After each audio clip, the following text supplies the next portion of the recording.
घर का बंटवारा। अरे विनोद, तूने हलवाई को सारा सामान तो दे दिया है ना? अक्षय की शादी में कोई कमी नहीं रहनी चाहिए। आखिर सबसे छोटा भाई है तुम सबका। हाँ माँ, आप चिंता मत करो, मैं पूरा ध्यान रखूंगा। मंगल बेटा, तूने तो कहा था कि फूल का ऑर्डर दे दिया है, यहाँ तो फूल पहुँचे ही नहीं। अब क्या बहू की विदाई के बाद फूल आएंगे? मैंने अभी बात की है फूल वाले से, वो रास्ते में ही है। आप किशोर भैया से क्यों नहीं कहती कुछ करने को? किशोर पहले ही मेरे बताए काम कर रहा है। पास के सभी रिश्तेदारों और मोहल्ले वालों को कार्ड वही तो देकर आया था। रिसेप्शन के लिए हॉल भी उसी ने बुक किया था। टेंट कुर्सी वालों को भी तो वही देख रहा है। पर कई मोहल्ले वाले तो हमारे भरे पूरे परिवार से जलते भी हैं। उन्हें बुलाने की क्या जरूरत थी? बेटा, शादी ब्याह में तो बुलाना ही पड़ता है, नहीं तो लोग क्या कहेंगे? दादी दादी देखो ना, हलवाई अंकल हमें लड्डू नहीं दे रहे, आप इनको डांटो ना। अरे चैन सुख दे देना बच्चों को लड्डू, क्यों तंग कर रहा है इन्हें? बीबी जी, मैं कहाँ मना कर रहा हूँ, लेकिन लड्डू बनते ही ये बच्चे उठा उठा कर खा लेते हैं। अरे मैं तो इन्हें थाल में रख के परोस भी नहीं पा रहा। भागो, अब कोल्ड ड्रिंक पीने चलते हैं। भागो भागो, अब कोल्ड ड्रिंक पीने चलते हैं। जैसे कि आप देख रहे हैं, आज इस घर के सबसे छोटे बेटे अक्षय की शादी है। घर में बहुत चहल पहल है। कुलभूषण की बीवी कमला को फुर्सत ही नहीं है कामों से, लेकिन कुलभूषण और घर के बाकी लोग कहाँ हैं? आइए देखते हैं। अजी, आप यहाँ आराम से बैठकर गाने सुन रहे हो और घर में अभी तक इतने काम बचे हैं करने को। अरे भाई, मेरे सबसे छोटे बेटे की शादी है, इसके बाद तो मैं अब चिंता मुक्त हो ही जाऊंगा। और फिर घर में तुम हो, बेटे बहुएं हैं, तुम लोगों के होते हुए मैं क्यों काम करूं? मैं तो शान से बेटे की शादी में जाऊंगा तैयार होकर। अरे ठीक है, अब आप आराम ही कीजिए। एक बार अभिषेक की बीवी आ जाए, फिर मैं भी आराम करूंगी और मेरी चारों बहुएं पूरे घर की जिम्मेदारियां संभाल लेगी। इतना कहकर कमला वापस अपने काम में लग जाती। बेटा भी, तू अब तक तैयार नहीं हुआ? किससे बात कर रहा है फोन पर? तैयार कैसे हूँ? सैलून जाने से तो आपने मना किया है, क्योंकि मुझे हल्दी लग चुकी है।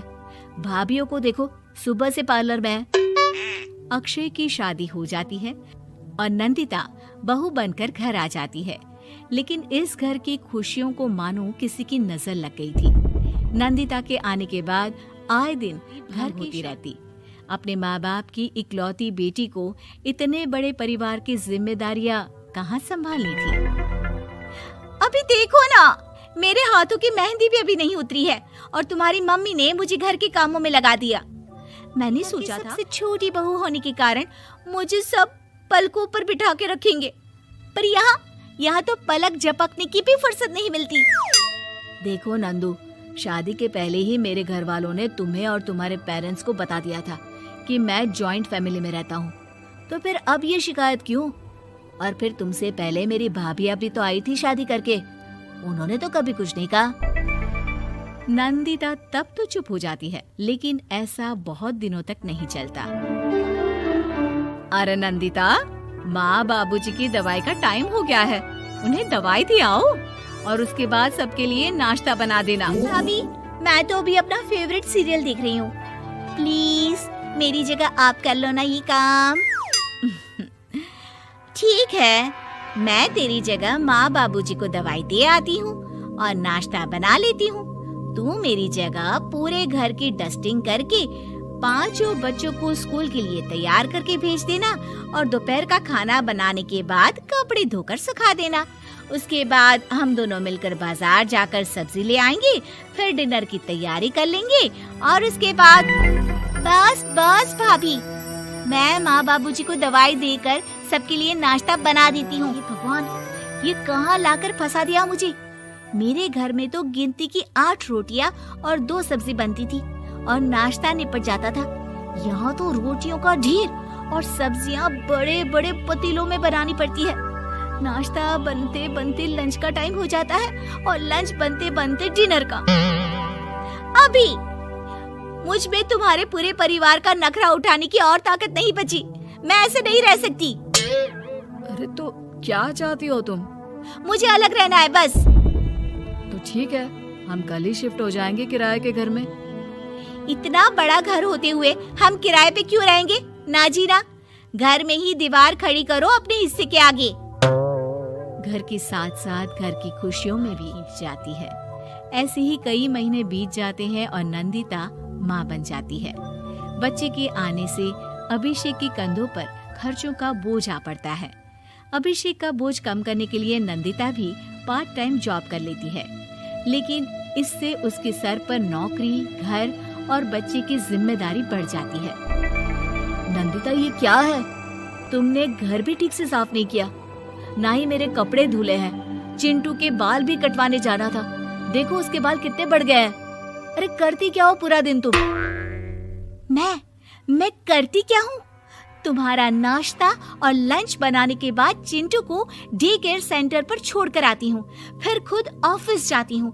पूरा दिन काम करके आने के बाद बिना आराम किए बाजार से सब्जियाँ लेकर आती हूँ, घर आकर खाना बनाती हूँ, चिंटू को देखती हूँ और क्या करूँ मैं? तो किसने कहा था अपने सर पर इतने काम लेने को? मत जाओ ऑफिस जाए बिना घर के खर्चे कहाँ से पूरे होंगे? चिंटू की डे केयर का खर्च, उसके लिए बेबी फूड का खर्च, प्रेस वाले का खर्च, ये सब तुम्हारी सैलरी से होता नहीं है। अगर परिवार से अलग नहीं होती तो इतनी मुसीबतें नहीं उठानी पड़ती तुम्हें। तुम्हें परिवार के साथ मिलकर काम करने में दिक्कत थी, लेकिन काम तो अब भी बहुत है तुम्हारे सर पर। चिंटू को भी डे केयर भेजने की जरूरत नहीं पड़ती। उसको गोद में खिलाने के लिए दादा दादी और घर के सभी बड़े होते। उसके साथ खेलने के लिए उसके भाई बहन भी होते। मेरे तीनों बड़े भाइयों के बच्चे भी बड़े हुए हैं, लेकिन बिना महंगा बेबी फूड खाए, क्योंकि मेरी माँ और भाभियाँ बहुत अच्छे से जानती है कि बच्चे को क्या खिलाना चाहिए। बिजली के बिल जैसे खर्चे भी सब मिलकर बांट लेते थे, लेकिन तुम्हें तो सबसे अलग रहने में ही मजा आता है, तो अब शिकायत क्यों करती हो? बस करो अभिषेक, बस करो। मैं मानती हूँ कि मैं गलत थी। मेरे एक गलत फैसले ने हमें बिल्कुल अकेला कर दिया है सब। एक घर में होते हुए भी हम बाकी परिवार से अजनबियों की तरह रह रहे हैं। अभिषेक और नंदिता की सारी बातें घर के बाकी लोगों को सुनाई दे रही थी। तभी कमला बोल पड़ती है। अरे नंदिता बहू, किसने कहा कि तुम अकेले हो? तुम्हारा इतना भरा पूरा परिवार है ना तुम्हारे साथ। हम तो बस ये चाहते थे कि तुम अपनी गलती समझ जाओ। अगर हम तुम्हें समझाते तो शायद तुम ना समझती, लेकिन अपनी गलती का एहसास तुम्हें खुद हो गया है, तो अब तुम समझ चुकी हो एक साथ रहने का मोल क्या होता है। मम्मी जी, मुझे माफ कर दीजिए, अब ऐसा दोबारा कभी नहीं होगा। अरे माफी बाद में, पहले मेरा पोता जरा मेरी गोद में तो दे, और तू जाकर सबके लिए चाय बना ला।